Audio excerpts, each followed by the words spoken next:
Hello, welcome to another edition of the Crypto Club and Digital Assets Weekly Catch Up on Zoom. It is Sunday, the 27th of April, 2025, and as is always the case, never quite know what we're going to end up discussing. So do stick around. Hopefully, there's something that you'll find of interest, irrespective of whether you're a novice and all these buzzwords and terms are new to you, or whether you're somebody who's been in the crypto and blockchains field for many years. We hold these sessions every Sunday evening, 7 p.m. till 8 p.m. UK time, and they're open to everybody.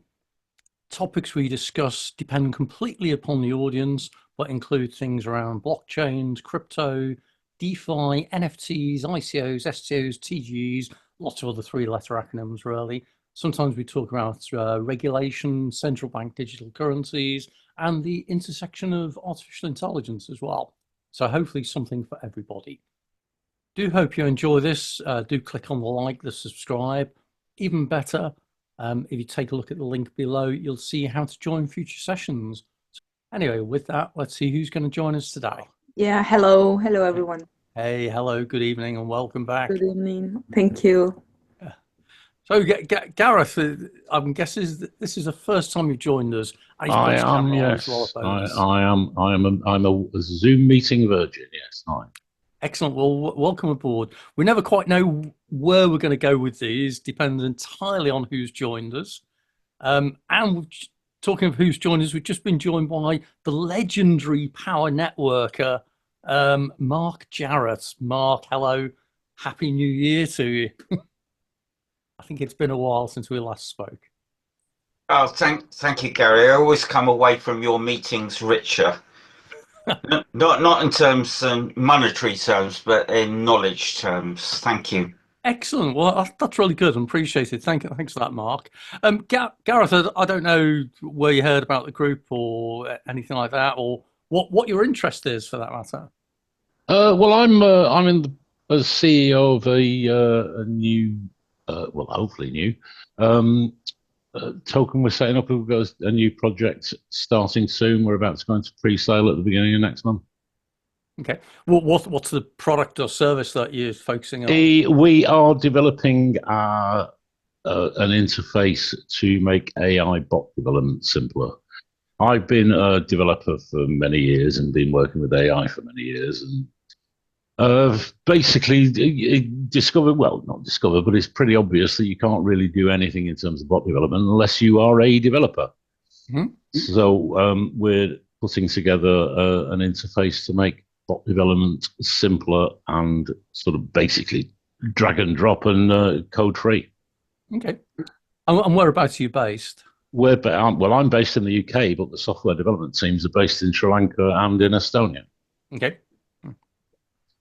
So it's a nice multinational team then. Yeah, very much so.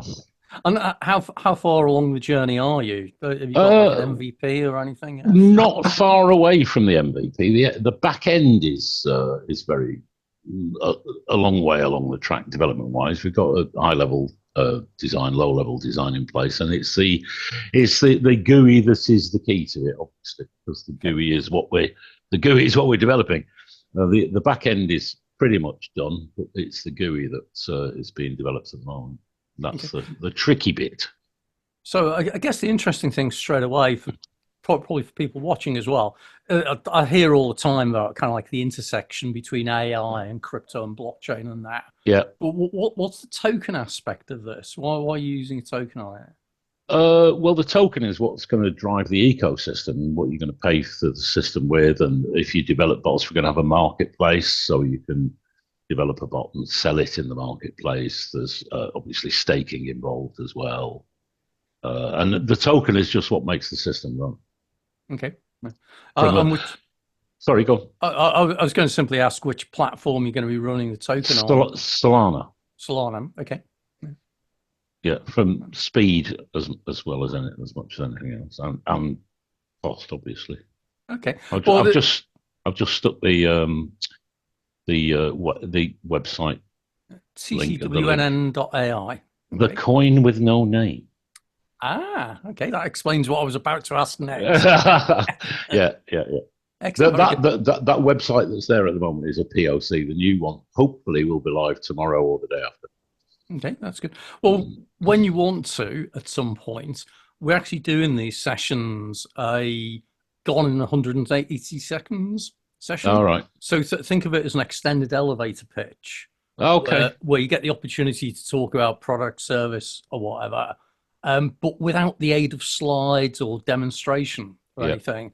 And I find that's really interesting because I've had a few people who said, "Oh, yeah, I'd love to talk about our product, but I can't explain what it does unless I show you on screen." It's like if you can't explain it. I've always been told if you can't explain it to your granny, you don't understand it well enough. Yep. And and hopefully your granny has benefited as a result. Excellent. That's great. Well, thanks for joining us, Gareth. I've been joined by Oscar as well. Hello, Oscar. Hi, gents. How you doing? Hey, good. We're just doing some general intros, really, because got a few people in new.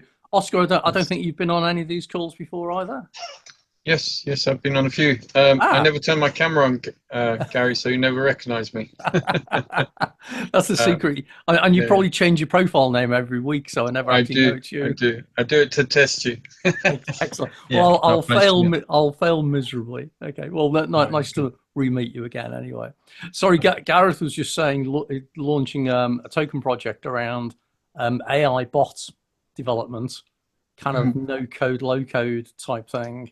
So yeah, I'm on his site checking out the pages already. There we go. That site is very much a POC. I mean, when I had the idea, I knocked that site together in a week, and I'm no web developer. I'm a developer, not a web developer. My web developers are working on the new site now, so hopefully, literally within hours, the new site should be. Excellent. So, have you got a particular target audience or anything then, Gareth? Well, anybody that's got an idea to build a bot that isn't a developer, really. You know, I mean, I use AI in my day job the whole time, and the number of times I've been building bots and thought, hang on, I have to be a developer to do this.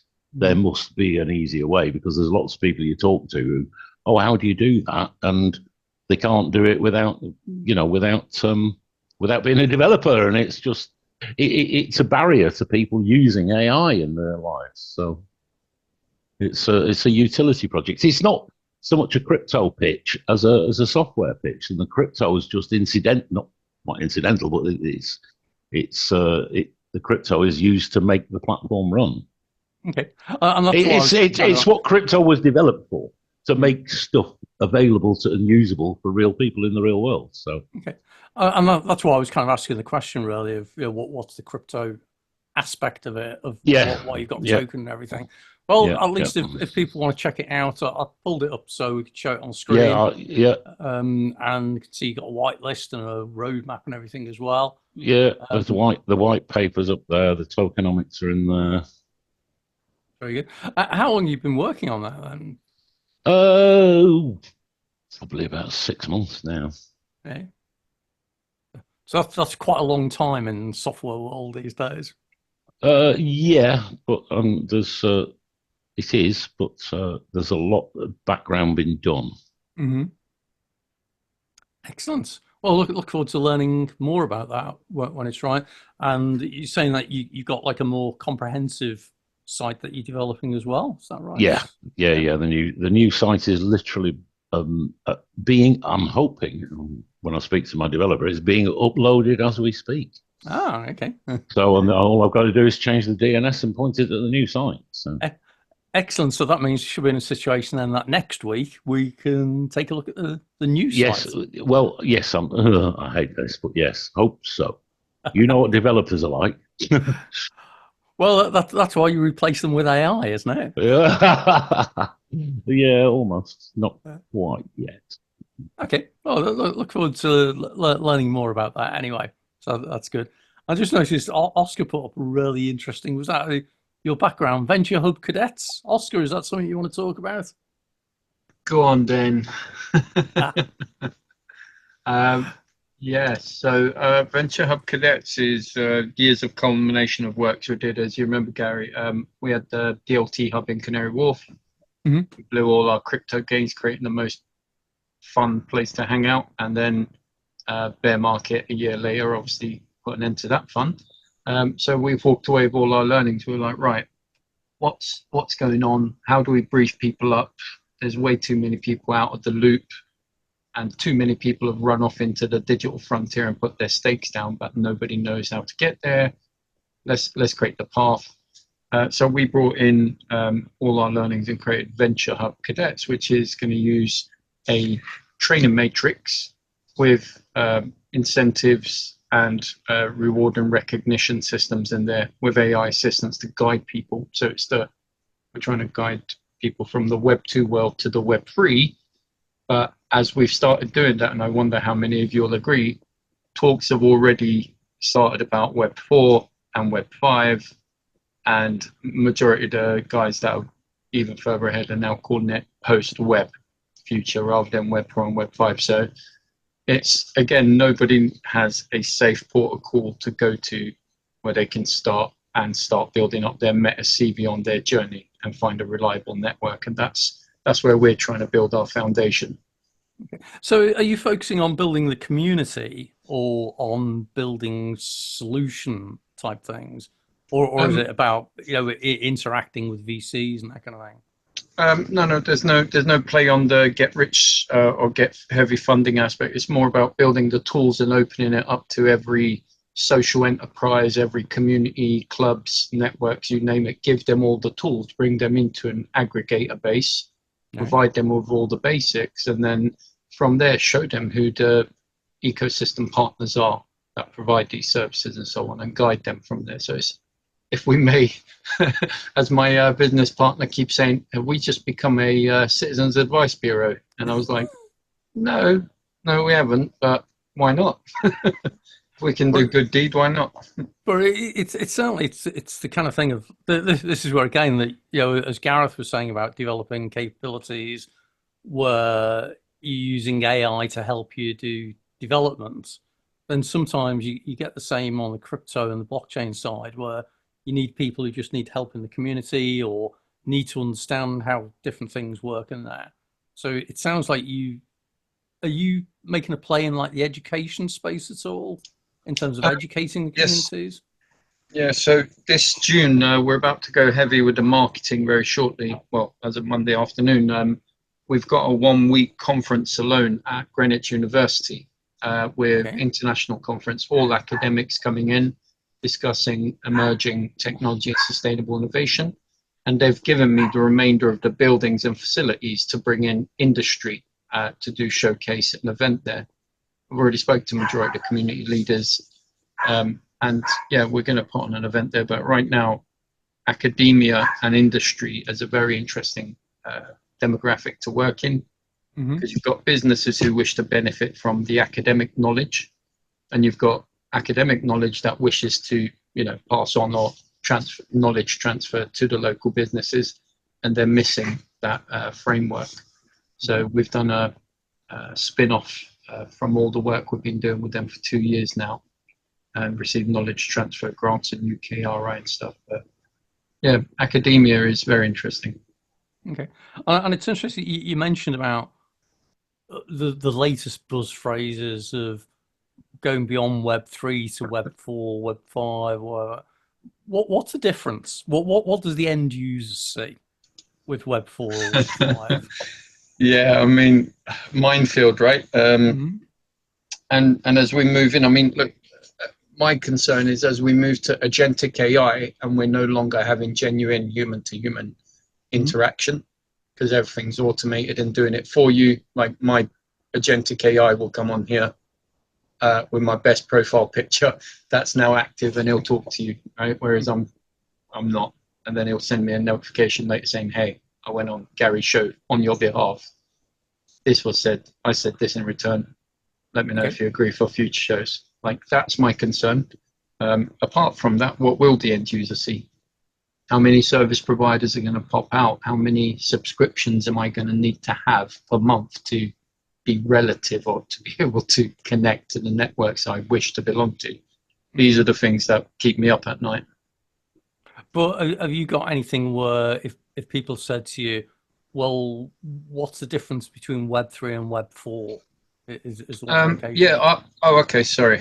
Yeah. Went off on a rant and totally missed the question. Sorry, Gary. It's all right. It's all right. That's my skill of bringing people back onto the topic. I mean, off the top of my head and speak from the heart, I'd say Web 4 is more agentic AI, more agent behavior, automated agent behavior, in my view. Okay. That's where we're kind of going next. I mean, Web 3 is meant to give us ownership of all of our data, right? It's ownership.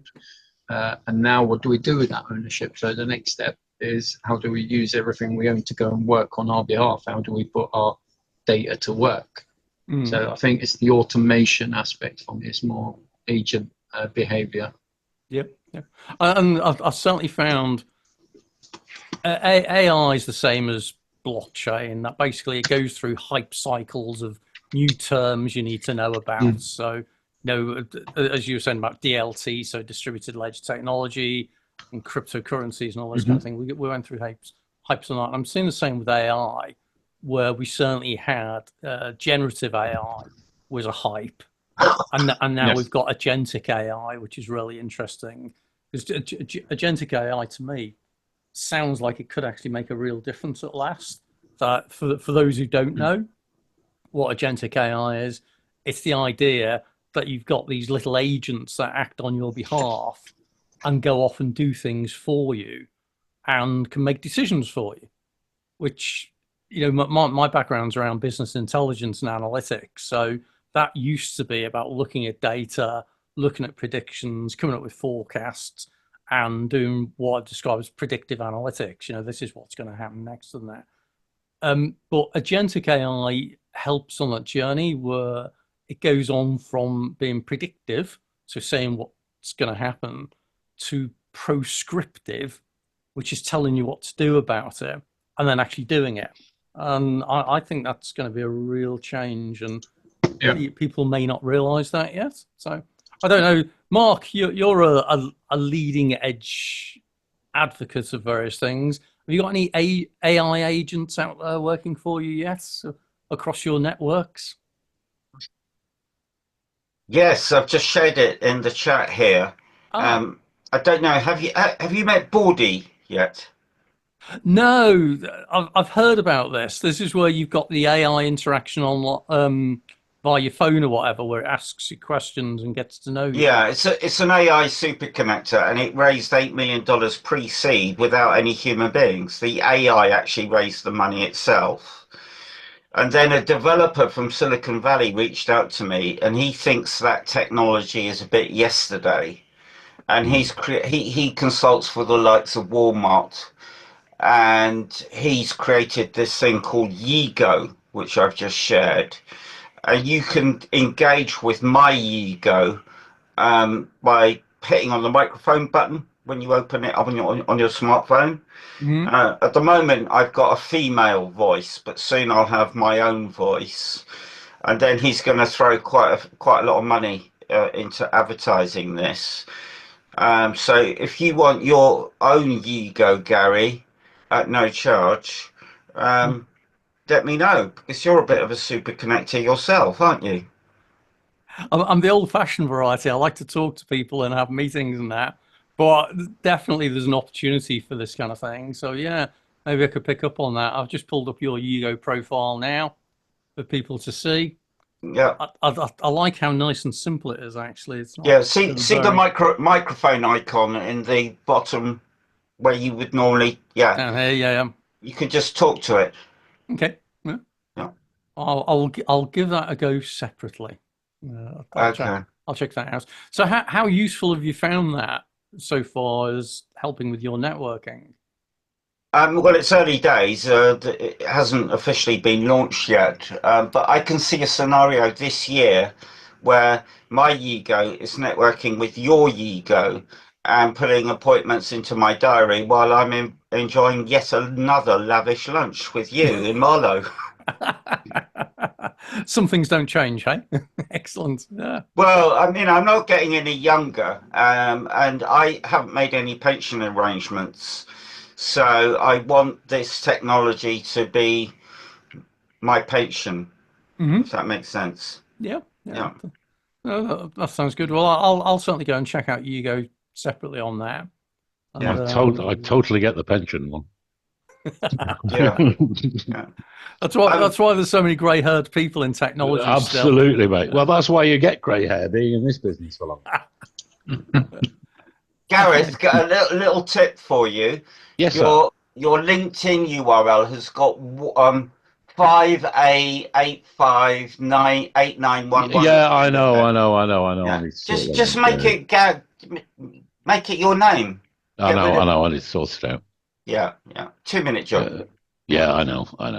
I've never really bothered that much with LinkedIn. It's only of limited value. There you go. That's the great thing. You come on a session where you think you're going to be talking just about crypto or blockchain or whatever, and then before you know it, we're talking about AI development, and how to build your LinkedIn profile. I will take tips from anybody. I'm not shy. I've never had an ego. I'm way too old to have an ego. I've been married 3 times. I've not got any ego left. I had WhatsApp removed me from their platform yesterday for 12 hours. Mm. And I've built an entire business around WhatsApp. So I'm now reassessing my entire business model because it's frightening the power that Meta have got. Yeah. And you try reaching a human being at Meta. Good luck with that. The week before last, my Facebook profile was hacked, deleted, and disabled. Same. And they are not. And I had a business account with them, so I was giving them money. They are not in the slightest bit interested. It's absolutely impossible to deal with them. Yeah. And in fairness as well, I don't think you're unique in that respect.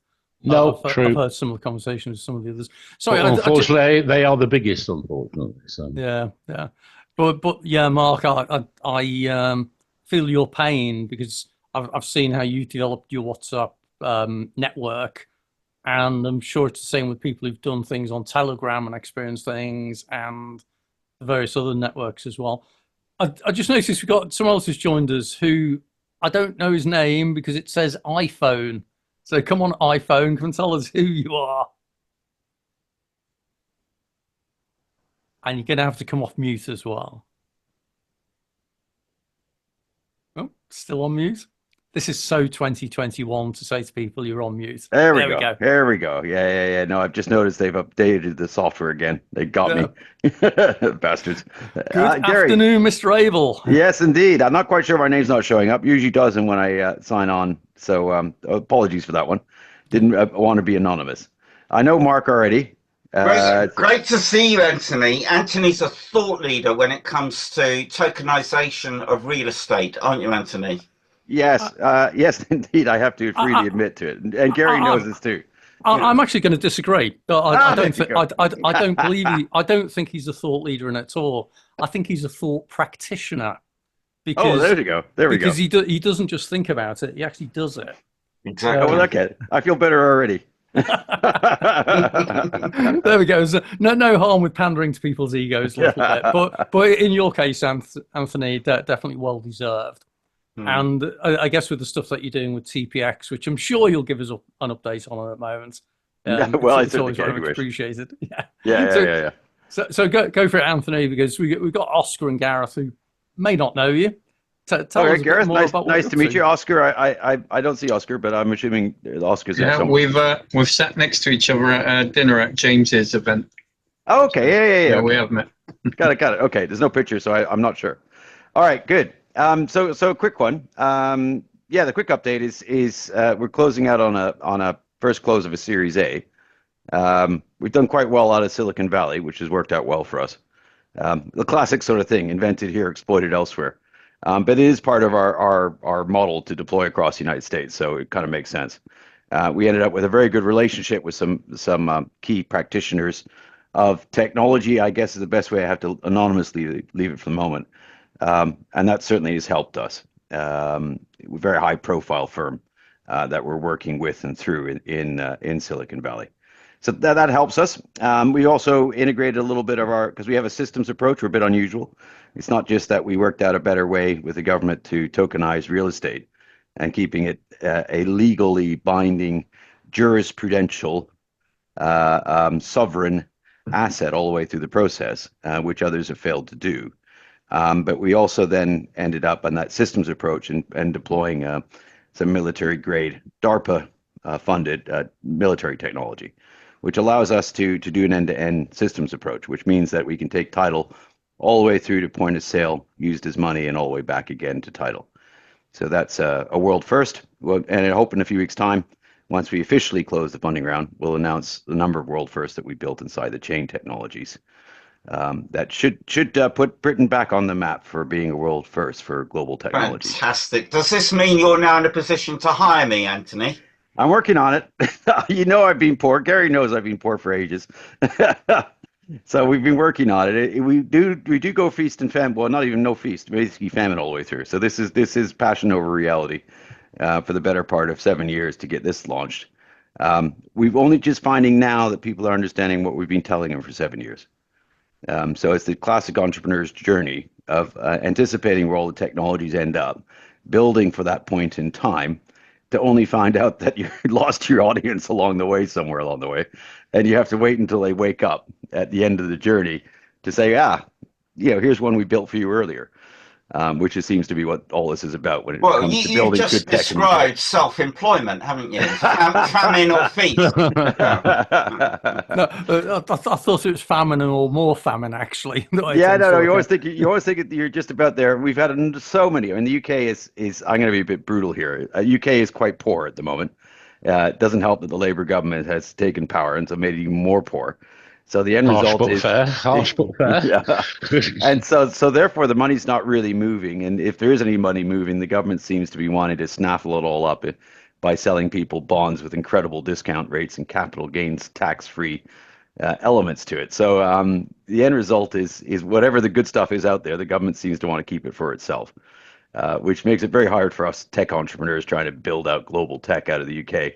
When the figures, you're happy with 6 figures where everybody else seems to be getting, the decent 8 figures, and that does make it hard to launch a tech out of the UK. It's going to be interesting as well, though. I was just going to quickly throw one in. So something for people to watch out for is that the Labour government that's in power at the moment is introducing a whole load of initiatives and ideas, and I think it rolls out partly from an ongoing innovation strategy. But one of the things that has come up, which they were due to announce soon, is about their support for emerging technologies and the creative sector. So they're using it to support film and TV and that kind of thing. But a lot of it is actually to do with the adoption of AI and any other technology that they think will give a competitive advantage. They were supposed to be putting a paper out on that kind of March onwards, and they still haven't. So I'd say keep an eye on that. Now, whether it turns out what I'm going to say, Gary. I am going to jump in there because, in a relative scale, the UK thinks 80 or 100 million pounds is a lot of money. All right, and at the moment, they're north of 800 million to $1 trillion in the US from basic government type or industry type supports for AI, irregardless of the money that they're raising for themselves. They're all in over there. So the point is this one is no matter what you do in the UK, you can't take a leading position unless you want to go like Europe and say your leading position is we like to regulate it all. And that's what we're best at. And that's how we think we're going to add value. I don't think that really washes. Europe's going the wrong way, generally. UK is sort of in between. But it hasn't really woken up to just how significant an impact AI and the robots are going to have on our UK economy and what that does to labor. And in the very deep conversation of this that we're having over here on our side of the fence, is if the robots and AI take over, and money is supposed to be a store of our labor, what happens if no one has a job? Mm-hmm. Okay, what happens to your monetary system then? What do you base wealth on? What do you base money on? What do you base currency on? So these are the deep esoteric things that we're struggling with at the moment in terms of what happens. And there's parallels in history. It's just that not most of them aren't too nice. So I don't want to depress everybody on a Sunday evening here. But fundamentally, we're in a transition. It's about an 80-year, 100-year cycle that we're in right now. Most of us haven't been alive to see it before. There are parallels to previous systems, but our technologies are distorting those models even because the AI model is fundamentally going to change how, and the robots are fundamentally going to change how things are going to work. It's very hard to compete against a robot who can do anything that we can do at 10 cents an hour and works 24/7 and never has holidays. And I guess it's interesting as well. You look at how different countries are looking at this, and it's fascinating how you've got the EU AI Act, which means that they're getting very, very good at regulating stuff that they're not very good at. Yeah. The whole Yeah. thing of like, never in innovation has anyone said, well, I'm going to go with you because you're incredibly brilliantly regulated. It's like, can you actually just deliver some stuff instead? Yeah, Anyway, I feel like it almost feels like a Churchillian code. Never in the realms of human history have so few damaged so many. So quickly. So quickly, yeah. Oh, excellent. This is turning into it's more away from a technology group, more of it's Alcoholics Anonymous, but for tech geeks. By the way, full disclosure, Anthony is a Canadian and not an American. Thank you for defending me on that one. Yeah. But if Trump keeps going the way he's going, he's going to take over Canada soon. He's going to get Greenland, he thinks, and hey, Britain's next. So watch out what you're going to get. I thought we were already the 51st state, so that's nothing to you. Well, there is true that Americans have more service personnel in uniform in the United Kingdom than the British has in its army. Mm-hmm. Really? And why wasn't Jesus born in America? I thought he was. They couldn't find 3 wise men and a virgin. I can see I'm going to be editing this video afterwards. Oh my God! Sorry. On that note, we'll start going more then. All right. Absolutely right. Right, before we get too distracted, I noticed Robin Cow's just joined us as well, so I just want to say hello to Robin and give him an opportunity to say hi and introduce himself. Hi guys, I'm Robin Court. I joined a little bit late because I'd just seen the message. I think your guys are a lot more superior than myself. I'm more into working with high net worth individuals who buy and sell Bitcoin, buy and sell gold, and off-market property. So very, very different sector for all of us. Oh, yes and no. Yes and no. Yeah. I was going to say, well, it's all variations on a grander theme, isn't it? So okay, that's really good to hear, Robin. Thank you. And quite often you do carry the risk that you go down the route of thinking of it from a technology practitioner point of view or a how to make money in crypto point of view or whatever. So it's refreshing to get different perspectives and everything. So welcome aboard, and thank you for joining us as well. That's You're welcome. No, it's good to see you guys all and see everyone's perspective on Labour government, etc., and America. So yeah, it's good to hear. Refreshing. The fact he thought you were a bloke is because your camera is off, so the punishment fits the crime, Robin. That's totally okay. It won't be the first time. So now patience. so now this is where we really have to play the international sensitivities in terms of countries. We've been joined by Arnold. Arnold, welcome back. Hey guys. And I'm just conscious with Arnold's accent. Hiya. What did I just miss about the States? Come on. Did I miss all the meat, all the good stuff? Of course. We were basically insulting the nation and pointing out it's not Anthony's fault. His nation's neighbours are. Well, I keep reminding everyone from the States, just remember where all your comedians came from. They're all Canadian. We had to develop a good sense of humor to cope with the U.S. south of our border. All the good ones, anyway, right? You can't insult me, so don't worry about it. And the thing about Arnold as well is that he's not usually in the States these days, I believe. Is that right, Arnold? You're UK based these days. I haven't lived in the States full time in 20 years, so yeah. I'm heading east, actually. Yeah. So, Arnold, while you're on, thanks for joining us. Welcome back. How are things going with your crypto world at the moment? Well, it's kind of AI a bit as well, but I'm in Dubai right now for this token 2049 Okay. conference and to meet investors and that sort of thing. So yeah, Yeah. that's where And we are. does that kick off tomorrow? Wednesday. When is it? Okay. Yeah, I'm there's hoping all to. kinds of events I'm around hoping it. to get. I'm hoping to get there for that. It's always a good conference token 2049, isn't it? So Yeah, there's a lot of side events. It's just endless. You can, busy yourself. So yeah. Well, if What- you come was it- across, sorry, if you come Oh, across someone called Tega there, that's our lawyer. He's always looking for buyers and sellers of Bitcoin, etc. So he'll be there on behalf of Chester Investments. okay, I deal with a lot of lawyers. I like lawyers. He's excellent. He's very nice. See, this is the thing I love about this session that I host. How would you otherwise have connecting people who Indeed. are both in one country talking about people who are going to another country whilst talking about common interests in that? So that's really interesting. Who is Chester, by the way? I'm Robin Core. I represent Chester UK Investments. Okay. And I'm in London. We're always looking for off-market property. We've got high net worth individuals based in London.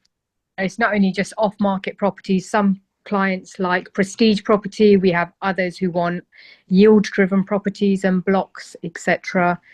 Then you're going to Dubai. We have gold buyers in Dubai, and Bitcoin. Bitcoin's a very, very global market at the moment. It is, yeah. Are you finding what's kind of activity are you finding with that, Robin? Are people actively buying and selling at the moment, or are they holding, or what? Oh, you've got both. You've got some clients. Most of our clients sell Bitcoin at a discount. Some prefer just wallet-to-wallet exchange, which is a bit more discreet, USD versus Bitcoin. Some clients rather deal with a lawyer, so we'll do an escrow transfer with them. And you've got a certain amount of clients. When it went to in excess of $100,000, a lot of people were selling, and they didn't mind. They were selling at quite a nice discount because obviously they'd made a lot of money. When it dropped to 70, the discounts went smaller, but people got scared, so they were selling. Okay. And then you've got the clients who purchase when it's low, and as soon as now it's gone to 80, they're selling. Sorry, 90 plus. So you've got a lot of sales going on, and of course you're going to have clients who would have bought Bitcoin years ago that cash in. Some cash in a lot, and some will cash in at small bits as and when they need the money. Because I thought it was quite interesting as well in the last week, and I don't always talk about crypto or Bitcoin prices because I think it kind of distracts from some stuff. But it is worth noting in the last week, Bitcoin in particular, last week was holding around about the $84,000 mark, and it took this leak up to about 93, and it's done what it often does. It's got a new settled level, where it's like hovering around about the 93, 94 mark. It dropped when there was a lot of issues going on with America and Mr. Trump and the uncertainties of the market. The XRP dropped as well. And then I think from what I can work out, Mr. Trump gave a 3-month wide berth. I think is it the court case with XRP or something going on? There's a few bits going on, and he basically stabilized the trade wars globally. So that gave a bit more reassurance in the markets, and the Bitcoin went from high 70s back up to the 90s.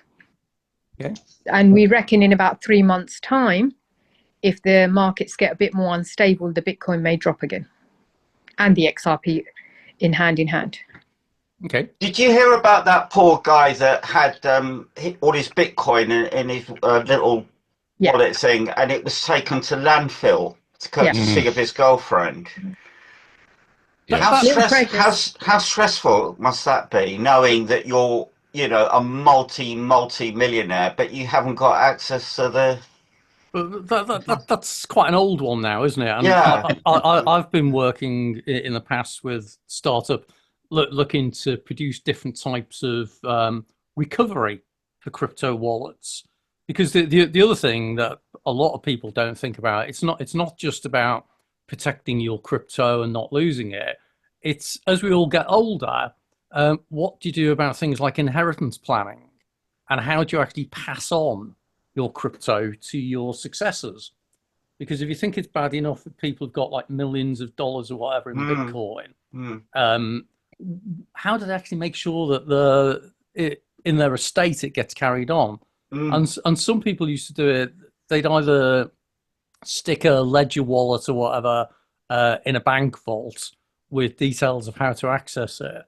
But what they didn't realize is actually if you publish the details of how to access it in your will, so you include your keys and all this kind of thing, or the passphrase, if that's included in your will, and after 12 months that becomes public knowledge. Public knowledge, yeah. So all of a sudden, people might be revealing to unscrupulous characters the details of how to get into someone's wallet. So I've been looking at stuff about inheritance planning, key recovery, and how you do that over time as well, because a lot of people don't think about these things. And a bit like as Gareth mentioned, sometimes in this space you're a few years ahead of where the market is. And so you have to actually spend your time educating people about what they don't realize they don't know about. Well, Gary, I'm dying to chime in on this one because we've been doing a lot of this stuff with our DARPA technology stuff. So we had about $1 billion spent courtesy of the U.S. taxpayer building out secure keys for nation-state devices, i.e. ICBMs, Predator drones, F-35s, these sort of things. So we adapted that technology directly into a wallet for consumers. So you've got nation-state threat-proof wallets, quantum resistant under the Lattice program in the USA, FinCEN compliant, which is a deal we had to cut with the U.S. government because they need to be able to ultimately see it. But we didn't want to do the digital central bank digital currencies where they get to control it. So there's no ability to control the resources or the assets, and basically that's what we created. I don't know if you guys can see it. Are they EMP proof? Oh yeah. As you can imagine, Carrington effect, a whole thing. If you have a solar flare, you're good. You can set it up into space.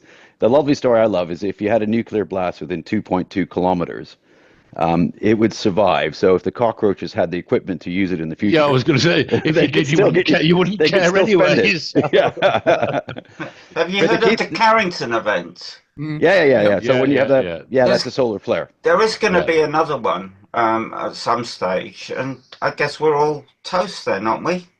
No. It just fries your electronics, so you just got to make sure you're protected. Yeah, but I mean, society would grind to a halt, wouldn't it? There'll be. It depends how hardened your tech is. Yeah.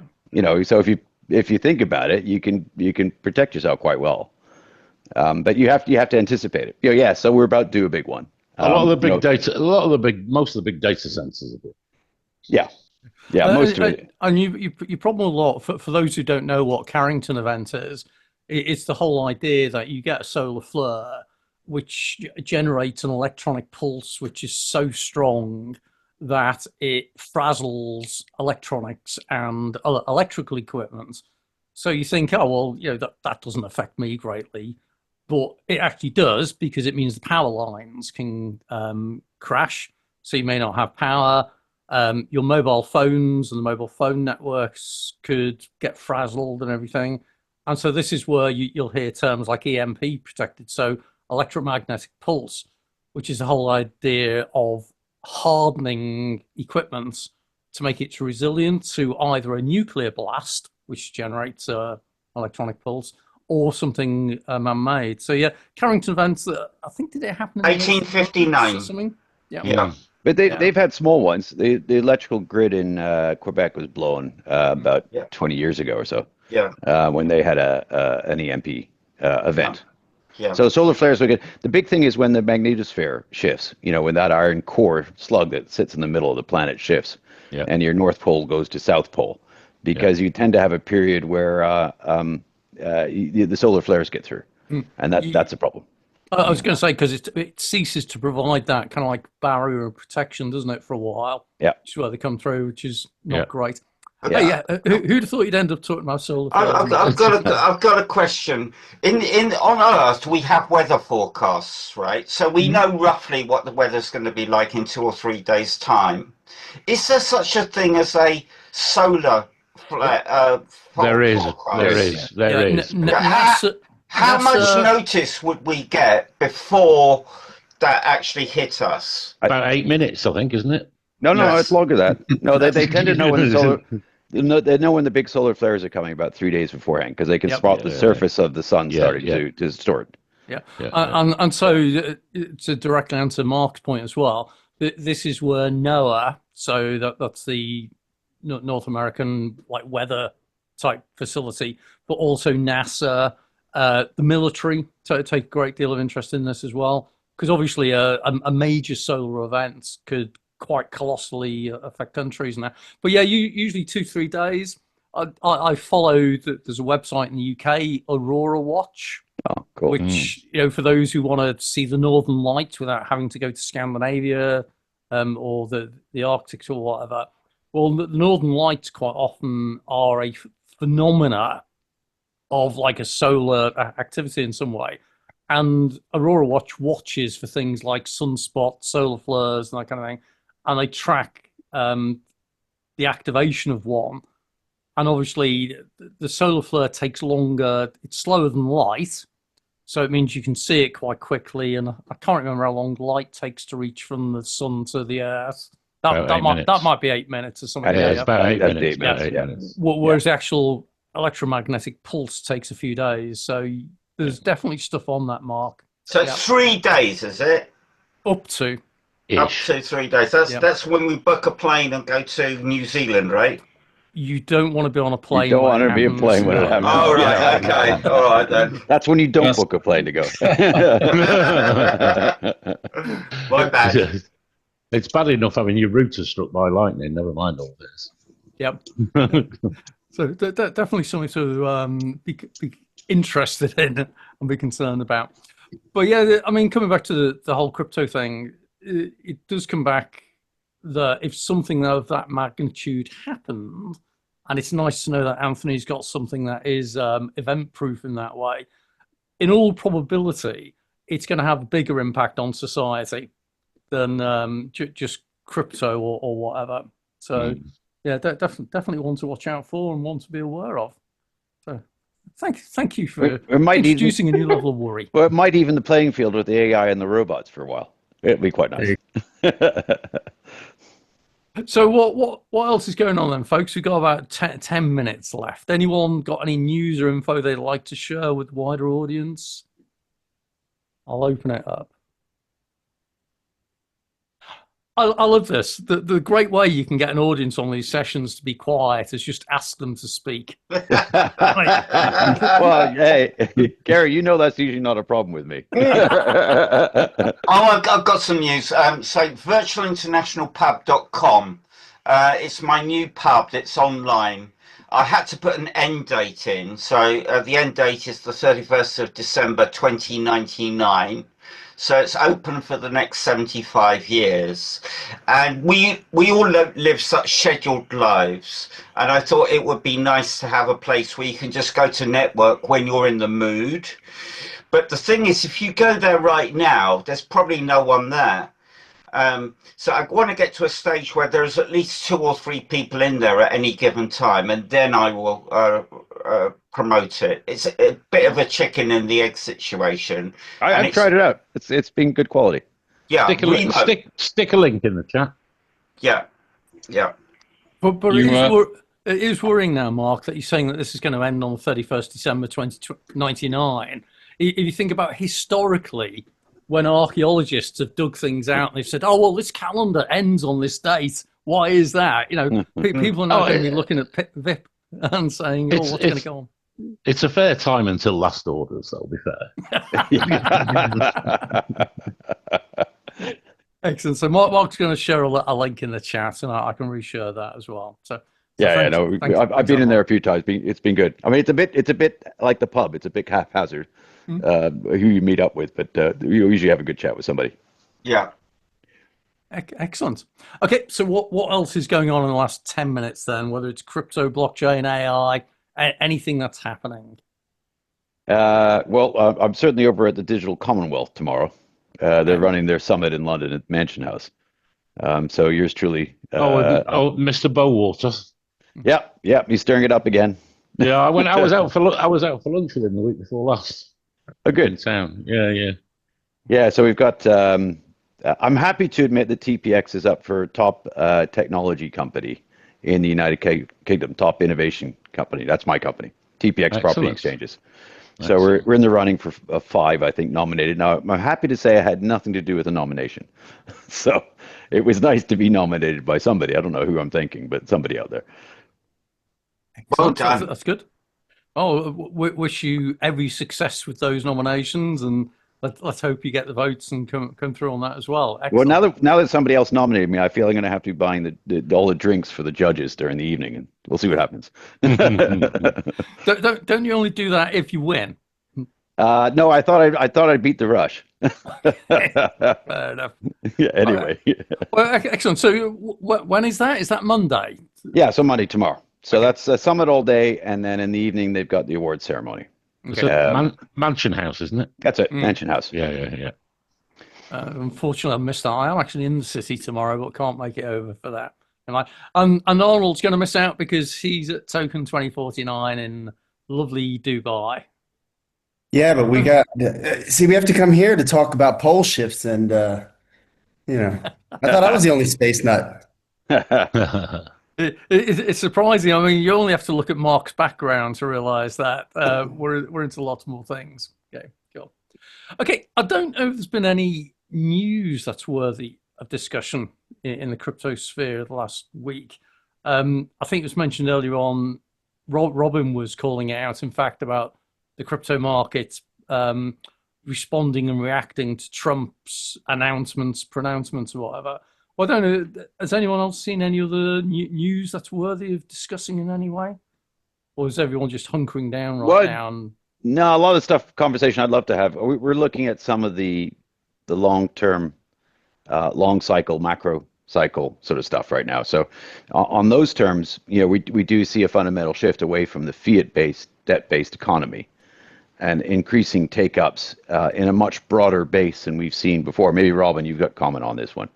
But we're seeing more and more people and SaaS getting directly involved in digital assets now. So they're avoiding the fiat-based economy. They're going. Some of these guys I've seen. Here's a good litmus test. I was in a SaaS room. Nobody in there under the age of 60. We had a SaaS. So this is all the pension guys. They're making their own self-selection on their pensions. 50% of the room had access to, had already invested in some form of digital asset and Bitcoin. And then what was particularly noteworthy, only about 1% of those were using any online custodians, because online custodians aren't a very safe place to keep your money. They're not insured. They only have about a 15% insurance cover for what they hold, even if they do hold truly the assets that you thought you purchased with them. Mm-hmm. And so therefore they're all doing self-custody. And I thought that was remarkably sophisticated for that audience. So we're seeing that kind of behavior in that environment, which we didn't expect to see. So what I'm finding out more and more is that the market is educating itself, and they're coming together quite nicely, and they're starting to move in bigger numbers into digital assets. That was good to see. Yeah, Anthony, what did you mean by SaaS market in that context? What do you got? Self-selection asset management, effectively. Sorry, I've forgotten the full acronym. But basically, their pension fund scheme in the United Kingdom that allows you to with a trustee, to do your own construct and investment inside your SaaS. A SIP. It's not a SIP. It's SaaS. It's similar, yeah, but it's similar. It's the SIP. extension. It's the extension of SIP. Yeah. Yeah, and I was just really quite taken aback how sophisticated that audience was, given that they're not usually very sophisticated. Now, Robin, I don't know, because you're in that world a little bit. A lot of our clients, when selling BTC, so if you have anybody buying or selling, if you let us know, they tend to buy and sell in discount. Most of them will keep the large wallets in cold wallets, so to stop them being hacked, etc. And it's a lot more safekeeping. So when passing on a wallet, it would easily be passed on, only not by putting in a will or anything like that. It would just simply be passed on to whoever you're passing it on by passing on the passwords. So we've got a lot of clients doing that at the moment. And yes, I think since COVID, There's a lot of mistrust in governments, etc. So the public are wisening up for themselves, should we say? Yeah, no, it's good to see. But what we anticipate is we're looking at deflation and we're looking at inflation aspects. But we call it the big red button. We think most Western governments have no choice but to push the big red button and keep money. It's getting closer printed and going. closer Yeah. to being able to monetize or leverage off of such assets like Bitcoin, XRP, etc. And they are, when we're doing a lot of our transactions without the escrow, the sellers are having good access to insurance companies that insure their wallets for when they're doing transactions. So it's becoming a lot more easier to buy and sell with cover. Yeah, we've been told with our particular wallets, not to do this as a party political contact broadcast, really, but we're under specie insurance. So because of the pedigree of the wallets that we created, we don't have to have the same level of crypto insurance, cyber insurance. They put it under specie insurance, which is 100%. That would be interesting to learn about. Yeah, that's what we found, and we're backed up by Brinks. So we create a digital. Impressive. We create a digital twin, and so if it drops down the drain, you're only responsible for what you lost up to the moment you lost it, sort of thing. Okay, that's very good if you're covered with Brinks. Yeah, it took some doing, but it was because of the DARPA technology. I mean, just to give you a sample of this one, we're 2 to 8 years ahead of anyone else, we think. And when Sequoia put 150 million into a company in California, with the rather dubious name of Phantom Technologies, who had no technologies, but were trying to and claim they're going to produce a digital asset, online digital asset wallet, networked wallet. That put the valuation of them at $3 billion, and they didn't have a product yet. So we're in our first production run of 1,000. We're part of an RFP with Bank of America to produce 60 million wallets for their customers. If we're successful. We have to put that caveat in there. So we're far ahead of the pack here. But it all came out of the end-to-end solution that we're looking at for real estate. So title of real estate in micro title used at point of sale to buy your Starbucks coffee. We're in that world. So would you be looking at digital currency to purchase everything, literally going from a coffee to a property? We're a little bigger than that. We're looking at the macro, and so we think we're moving globally to an asset-based economy where you don't use fiat anymore except to count things in. Agreed. Yeah. Okay. Mark, would it be possible to have an introduction? I'm not sure of your name. It's come up iPhone 209. Yeah, sorry about that. That was them. That was everybody changing their software on me. Anthony Abel, TPX Property Exchanges. You'll find me on LinkedIn pretty easily. Same here. I'm IT terrible. I'm going to be frank with you. I'm Robin Core from Chester Investments. Okay. But Mark, an introduction would be great because I think although you're a much more hierarchy than what we do is very basic, but learning and getting some of the insurance from our clients might be helpful for us. Yeah, we see. Yeah, I mean, where everybody. I don't want to make this conversation just between two of us, but where all this is going is increasingly to an asset-based economy where everybody needs to secure self-custody their own wallets. Agreed. That's where all of this goes. That's what we anticipated when we started the company back in 2016. And I'm just going to quickly throw one in as well, because I know we bundle these terms around that people don't always know about. Someone mentioned specie insurance. Just so happens, I always say whenever you talk about insurance and crypto, where the two overlap, it says Gary. So I do spend a fair amount in that area. Specie is a specialist form of insurance, and it's something you'll quite often see things like jewelry, cash, high value goods, precious metals, that kind of thing, quite often insured while they're in transit or in storage or whatever. So it's certainly a very niche area that I happen to know a bit about as well.